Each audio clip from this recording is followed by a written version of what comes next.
Welcome back. আশা করছি আপনারা সকলেই ভালো আছেন। তো এই সকল ধরনের ইনস্টাগ্রামে যে trending double screen lyrics status ভিডিওগুলো, এগুলো কিন্তু আপনি খুব সহজে এডিটিং করতে পারবেন। এই জন্য আমাদের প্রয়োজন হবে ক্যাপকাট অ্যাপ্লিকেশন। আর অবশ্যই সম্পূর্ণ ভিডিওটি কন্টিনিউ করবেন।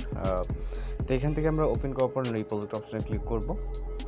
এরপর প্রথমে আমরা ফটোস অপশনে চলে যাবো, যেহেতু আমরা পিকচার দিয়ে ভিডিও এডিটিং করবো। আপনি চাইলে উপরে গার্লস অথবা বয়েজের পিকচার রাখতে পারেন। তো আমি এখান থেকে গার্লসের পিকচার সিলেক্ট করবো, এটাকে অ্যাড করবো। আপনি সেটা যে কোনো পিকচার রাখতে পারেন। ওকে, নেওয়ার পর এখান থেকে আমরা রেশিও অপশনে ক্লিক করে 9:60 রেশিওটাকে সিলেক্ট করবো এবং যতটুকু প্রয়োজন মনে হয় ফুল স্ক্রিন করে এটাকে আমরা উপরের দিকে নিয়ে নিব। ওকে, যতটুকু আপনার প্রয়োজন হয় তো আমরা এতটুকু জুম করব। আপনি আপনার প্রয়োজন মতো জুম করবেন এবং ইন্ডিংয়ে থেকে ওয়াটারমার্ক থাকলে অবশ্যই রিমুভ করবেন। এরপর আমরা এটাকে যতটুকু আমাদের প্রয়োজন ডিউরেশন স্ট্যাটাস ভিডিওর ততটুকু দিব। দেওয়ার পরে স্টার্টিং পয়েন্টে চলে যাব, ভিডিওর একদম শুরুর দিকে। এখান থেকে ওভারঅল অপশনে ক্লিক করে অ্যাড ওভারঅলতে ক্লিক করব। ফটোস অপশন থেকে আবার একটি বয়েজের পিকচার সিলেক্ট করবো, যেহেতু এর আগে বা গার্লসের পিকচার সিলেক্ট করছে, এটাকে অ্যাড করব এবং এটাকে সেমভাবে ফুল স্ক্রিন করবো এবং প্রয়োজন মতো আমরা এটার পজিশন অ্যাডজাস্ট করবো। ওকে, দেন এই বয়েজের পিকচার লেয়ারটা স্টার্ট থেকে এন্ডিং পর্যন্ত এবং এই লেয়ারে ক্লিক করার পর আমরা চলে যাবো রাইট সাইডে। এখান থেকে চলে যাবো মার্কস অপশনে ক্লিক করবো। এখান থেকে হরিজন্টালটাকে সিলেক্ট করব এবং এটাকে রোটেট করে আমরা সম্পূর্ণ অল্টারনেট করে নেব। ওকে, জাস্ট এটা পারফেক্টলি করার জন্য আমরা অ্যাডজাস্টে ক্লিক করতে পারি এবং রোটেট অপশনে গেলে আপনি একদম পারফেক্ট এটাকে রোটেট করে নিতে পারবেন। পজিশনে রাখবেন, ঠিক ওই পজিশনে রেখে এখান থেকে যে ফেদার অপশনটা আছে এটাকে জাস্ট একটু ট্যাপ করে ধরলে হবে, অথবা এই ফেদারে গিয়ে আপনি এটাকে অ্যাডজাস্ট করতে পারেন। ওকে, যতটুকু প্রয়োজন আপনার অ্যাডজাস্ট করার ততটুকু করে নেবেন।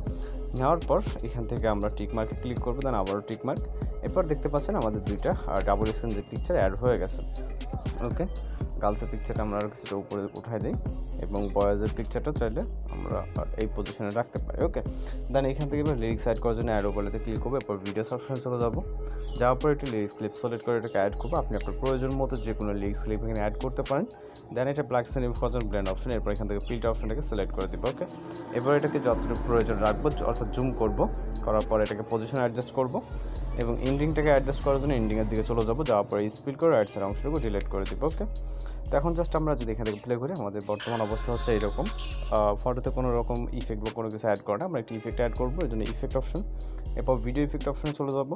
এখান থেকে আমরা চলে যাবো হচ্ছে নাইট ক্লাব ক্যাটাগরিতে। আপনি ট্রেন্ডিংয়ে অনেকগুলো ক্যাটাগরি ইফেক্ট পেয়ে যেতে পারেন। ট্রেন্ডিং অনেক সময় সব রকম থাকে না। আমরা এখান থেকে হোয়াইট ফ্ল্যাশ 2 ইফেক্টটাকে সিলেক্ট করবো, অ্যাডজাস্ট অপশনে ক্লিক করবো। স্পিডটাকে কমিয়ে আমরা 35 বা 40-এর কাছাকাছি রাখবো এবং গ্লোটাকে আমরা কিছুটা কমিয়ে দিয়ে 25-এর কাছাকাছি রাখবো। ওকে, দেন টিকমার্ক। এরপর এখান থেকে আমরা যখন প্লে করি তাহলে জাস্ট একটি ফটোতে ফ্ল্যাশ ইফেক্ট অ্যাড হচ্ছে। ওকে, তো আমরা এখন যেটা করবো, লেয়ারটাকে এন্ডিং পর্যন্ত নিব এবং এখান থেকে অবজেক্ট অপশনে ক্লিক করে এটা অল ভিডিওস করে দেবো। ওকে, তাহলে আমাদের এই ইফেক্টটা পুরো ভিডিও জুড়ে হয়ে যাবে। দেখতে পাচ্ছেন অনেকটা কিন্তু রিয়েলিস্টিক লাগছে। ওকে, এখানে সব কিছু আপাতত কমপ্লিট। জাস্ট আমরা এখন ভিডিওটিকে এক্সপোর্ট করবো। যেন ভিডিও রেজলিউশন আপনি আপনার মতো করে 1080 রেখে এখান থেকে এক্সপোর্ট অপশনে ক্লিক করে আমাদের ভিডিও কিন্তু লোডিংয়ে সেভ হয়ে যাবে।